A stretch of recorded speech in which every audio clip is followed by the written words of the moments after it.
Hey all, welcome to my channel. Just another recap, basically with the NBA playoffs for tonight on 420. The a day basically. Sorry, just had to do that. Anyways, it was more of a case where in this case, with the fact that you had the not Boston, sorry, Brooklyn Nets going against the 76ers, the Suns against the Clippers, and of course the Kings versus the Warriors. One of the things with the Kings and the Warriors, the biggest thing was is Draymond Green being suspended. How the Warriors come out against this game at home, and it turned out to be prove out to be. I don't want to say prove out to be what it is, but it's more of a case where like Steph Curry basically pretty much showed up in a ways. Not I don't want to showed up, but like took over the game practically, which is impressive in and of itself. Steph Curry coming in, taking over that. It's a question of now will this be a series at this point? It's 2-1. Let's see what happens in this case. Will the Warriors come out and basically beat the Kings out? It all depends. I mean, Draymond Green was suspended for one game, so the question is like he's going to come back for Game 4, of course. So another question is like with that and the way that the Warriors beat out the Kings today, can the Warriors come out and win this series? Honestly, it's a strong possibility. Strong possibility. I think they can, but I will admit though I was more of taking for granted De'Aaron Fox and how he plays. Man is truly Mr. Clutch at this point, quite honestly. But he's what he reminds me of, quite honestly. Darren Fox is he reminds me of Kawhi Leonard, playoff Kawhi Leonard. I mean, sorry, not Kawhi Leonard regular season, but Kawhi Leonard playoff Kawhi Leonard. Once they're in the playoffs, they step up the game considerably at this point. So Darren Fox is one of those people. In this situation with Curry, I think in the case where like they were down to 0-2. Granted, in the game two, they kind of were in it a bit until Green was like, it was a case where like being down with Draymond Green. How would they respond? They responded. Now with the 76ers and Nets game, I'll admit even though scores doesn't show it, it was still a close game. The Nets were not give up, quite honestly, and I think the future looks very bright for them, quite honestly, with the Nets. In the next coming years, I think the trades that they made for with KD and Kyrie for some of the players they got back and some draft picks, of course, as well too. I think their future looks a little brighter than what we anticipated. Honestly, quite honestly, with some of the players that they have, I think if they can become a more cohesive unit, I think they're going to be a team. I don't want to say they're going to be a team to reckon with, but they're going to be a team in the playoffs that you don't want to play in the playoffs. This is based on today's game, basically, and like how they're playing. I think this is a team that they've got the momentum. I'm not going to say that they got the momentum, but they've got that je ne sais quoi about them that for the next 3 or 4 years, maybe 4, 5, for the next 5 years, this is a team that you don't want to face off in the playoffs. Quite honestly.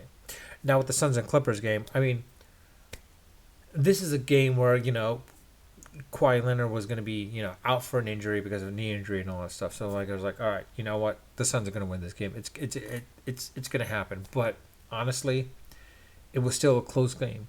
They were down Kawhi Leonard, and it was still a close game. Not that close of a game, but still close enough to the point where, like, you know what? If they had Kawhi, it might have been a much more closer game at this point. Maybe a win for them as well, too. So, I want to say this. If the Suns do not win the next game, look for the Clippers to come back and beat them out and win the series. Because the Suns have got to win the next game to basically to close out the Clippers. Because if they can't, and the Clippers win the next game, The Suns will lose. I will tell you that right now, because the thing is, like, if Kawhi comes back, Leonard's gonna come back with a force, with a vengeance for Game 4. Game 5 is gonna be a completely different story at that point, where Westbrook, I think, is gonna wake up, and you're gonna. I mean, he's been kind of in a semi slump in a ways, but he's gonna come back hard, faster, better than we anticipated. He's gonna be sort of prime Westbrook, I think, in Game 5, if they go to a game, if they get to a Game 5 and such. So let's look at it that from that perspective. Basically, I think Kawhi Leonard, when he comes back, they win. If they don't win, the Clippers. I mean, the Clippers will have an uphill battle at that point.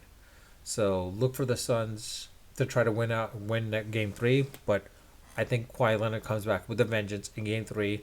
I mean Game 4. Sorry, Game 4, and the series be tied to the point where, like, when it comes to Game 5, I think Kawhi Leonard and Westbrook changes his demeanor. He becomes prime Westbrook of old, and you'll see Kawhi Leonard and Westbrook overtaking the series at that point. From then on, at that point, quite honestly.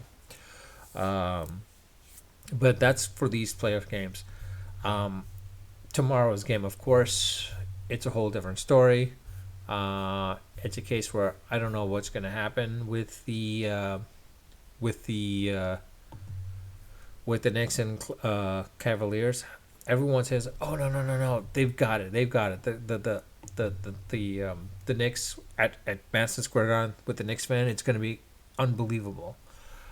I want to say yes, but that's not entirely true. Quite honestly, though, unfortunately, that's not quite honestly true, because if the Knicks cannot win tomorrow against Cleveland in Madison Square Garden, look for that series to be all Cleveland at that point. If they cannot win that and go up 2-1 in that game, Denver, Minnesota, I think they're gonna go up maybe 3-0. Same thing with Boston and Atlanta, 3-0 at that point as well too. Just like how Philadelphia has gone up against the Nets 3-0. Saturday, I don't know how it's gonna play out, but I think the Nets probably know what to do now to, like, get under Embiid's skin. That he knows full well you get to him. If you can get to Embiid, you can get him ejected. Look for the Nets to basically focus in that on game 4 on Saturday against the 76ers. But like I said, tomorrow's game is going to be interesting. With the Cleveland Cavaliers, New York, I think that's going to be a bigger game. Denver, Minnesota, and Boston, Atlanta, I think those are going to be gimme wins to Denver and Boston at this point. Quite honestly, I mean, if Atlanta were to come out with a win, they're going to at least have one win. Same thing with Minnesota. They're going to have one win. It's not going to be a series. They're going to lead. They're going to beat them by 4-1 at this point. 4-1 or 4-0 or sweep, whatever it may be. Most likely a sweep in some cases, but I think it's going to be a 4-1 series between the two, between Denver and Boston at that point, against their Atlanta and Minnesota. A Cleveland, New York game, if that can go to a 7 games, even better. That'd be great. But ideally, I would love the Knicks to come out 2-1. That if they can come out 2-1 and 3-1, at that point, if the Knicks can get the series to 3-1 in their favor, look for the Knicks to win in 6 games. Then look for the Knicks to win in 6 games. Why? The reason why I say this is because I think the Knicks having that ability to, with Randall and Brunson, more than anything else, with Brunson, I think those two can overtake Mitchell. If RJ Barrett and Quickly can combine themselves to be to a cohesive unit with Toppin, it's a game where it's a series where, like, the Knicks might win their first playoff round in quite a long time, quite honestly. So we'll see it at that. We'll look at that. I'll leave it at that, basically. But with that, I'll leave it at that. Again, if you've seen my channel and some of the videos in my channel, and you liked some of my videos, so I'm a little bit inebriated because, quite honestly, sorry. Again, I am a little bit inebriated because I just came back from the improv in Orange County by Irvine, to see basically Marilyn Rudskub. If you don't know her, she's basically the one that was if you know her, basically she played in 24, Chloe from 24. I think she's well known for that character, and then also from the character in It's Sunny in Philadelphia, but more so from 24 basically. Uh, Kind of quite a number of drinks of that, but the show was not bad. It wasn't great, but it wasn't bad either. But in any case, with this, with my channel, with my videos and such, if you do like them, uh, please like. If you don't like them, you can dislike. But I do ask, if you haven't subscribed, please subscribe. Because if you don't like, you're welcome to comment them as well too on the videos and like whatever it may be. When with any new videos I post up, and I also do welcome feedback on my videos as well as on my channel. I love being critiqued to make it better, because like with feedback and critiques, I'll try to make my channel much better, with my videos being much better as well, that one as well too. And I do, as I mentioned in all my videos, I do read my comments. I do respond to them to the best of my abilities when I do see them, when they garner a response.